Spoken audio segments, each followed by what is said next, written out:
Halo, selamat pagi, siang, sore, malam. Pada kali ini kita akan membahas tentang penganggaran, budgeting. Langsung saja kita ke materinya. Let's go. Penganggaran dan anggaran. Penganggaran ialah proses penyusunan anggaran yang dimulai pembuatan panitia, pengumpulan dan pengklasifikasian data, pengajuan rencana kerja fisik, dan keuangan tiap seksi, bagian, divisi, penyusunan secara menyeluruh, merevisi, dan mengajukan kepada pimpinan puncak untuk disetujui dan dilaksanakan. Sedangkan anggaran ialah rencana kerja yang dituangkan dalam angka-angka keuangan baik jangka pendek maupun jangka panjang. Tujuan penganggaran. Penganggaran bertujuan untuk 1. Memaksa manajer membuat rencana kerja. 2. Tolak ukur mengevaluasi kinerja. 3. Meningkatkan komunikasi dan koordinasi antar manajer. 4. Membantu pengambilan keputusan. Kegunaan penganggaran. Perencanaan, yaitu menentukan tindakan-tindakan apa yang harus dilakukan untuk mencapai sasaran dan tujuan suatu organisasi. Pengendalian, yaitu menilai hasil kerja dan membandingkan dengan rencana yang telah ditetapkan.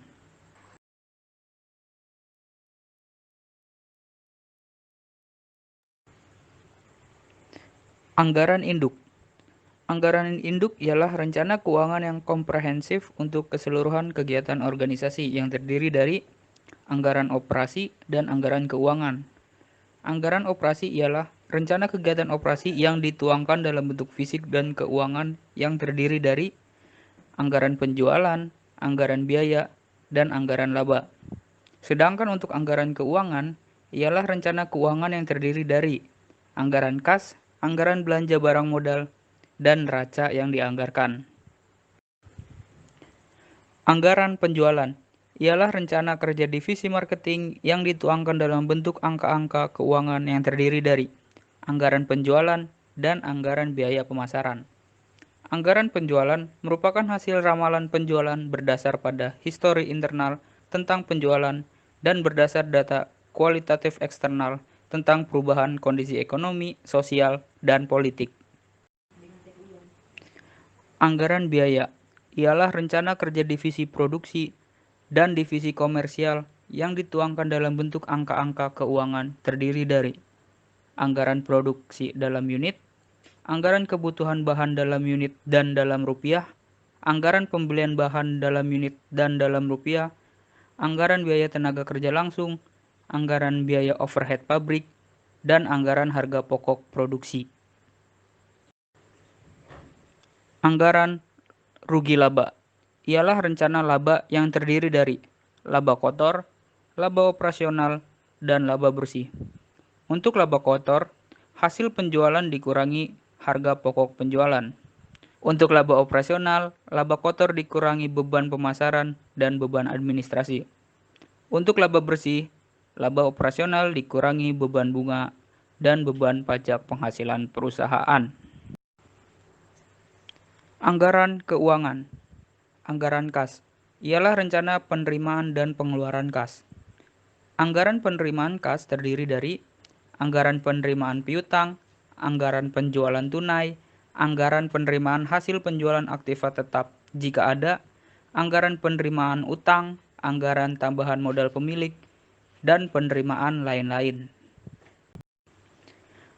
Anggaran pengeluaran kas terdiri dari anggaran pembelian bahan, anggaran biaya tenaga kerja langsung, anggaran biaya overhead pabrik, anggaran biaya pemasaran, anggaran biaya administrasi, anggaran pembayaran bunga dan angsuran utang, anggaran pajak, anggaran pembelian barang modal, anggaran pembayaran dividen, anggaran jasa produksi karyawan dan buruh, anggaran pengeluaran kas lainnya. Anggaran neraca atau neraca yang dianggarkan ialah rencana posisi penggunaan dana dan sumber dana. Penggunaan dana terdiri dari kas, piutang, persediaan, harta tetap, dan harta lain-lain. Sedangkan sumber dana terdiri dari utang jangka pendek dan utang jangka panjang modal, dan laba ditahan.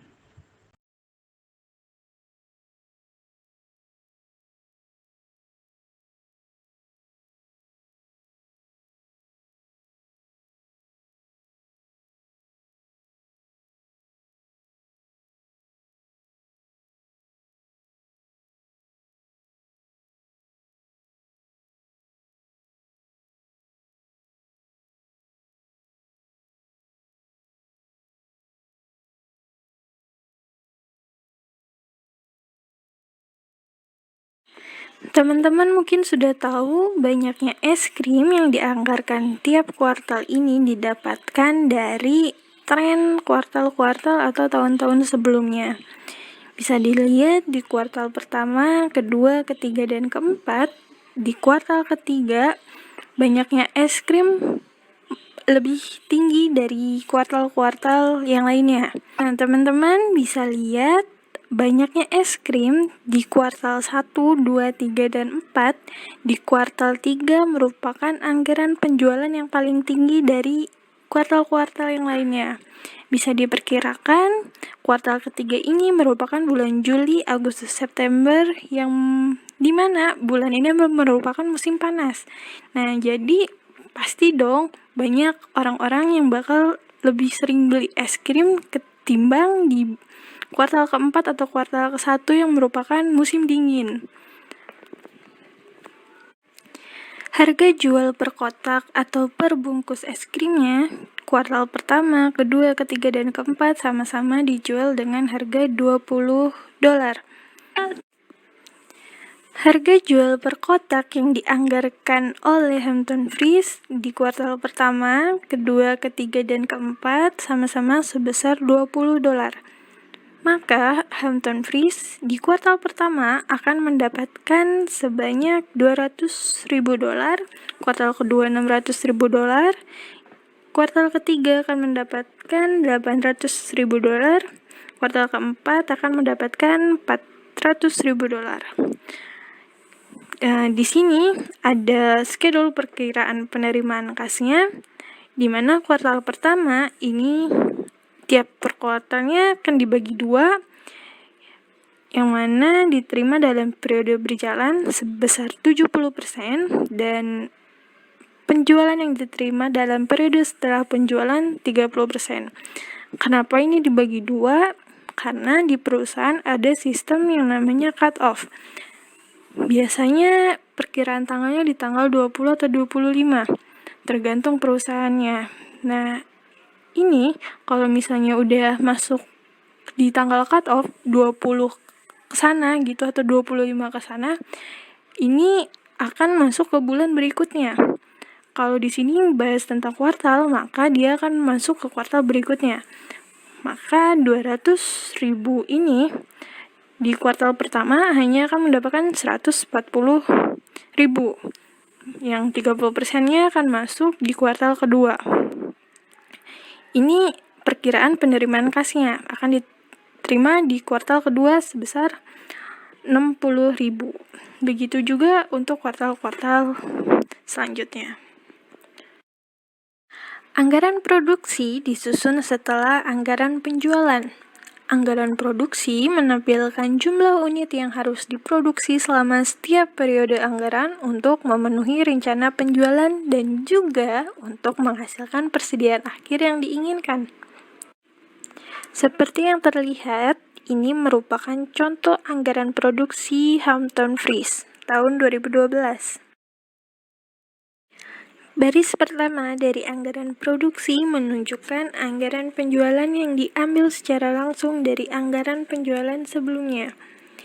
Yang tadi yang 10.000 di kuartal pertama, kuartal kedua 30.000, kuartal ketiga 40.000, kuartal keempat 20.000. Total kebutuhan untuk kuartal pertama dihasilkan dengan menambahkan anggaran penjualan di kuartal pertama 10.000 kotak untuk kuartal tersebut dengan persediaan akhir yang diharapkan sebesar 6.000 kotak. Nah, persediaan akhir ini ditunjuk sebagai cadangan bila masalah terjadi dalam produksi atau penjualan yang meningkat secara tidak terduga. Karena penjualan yang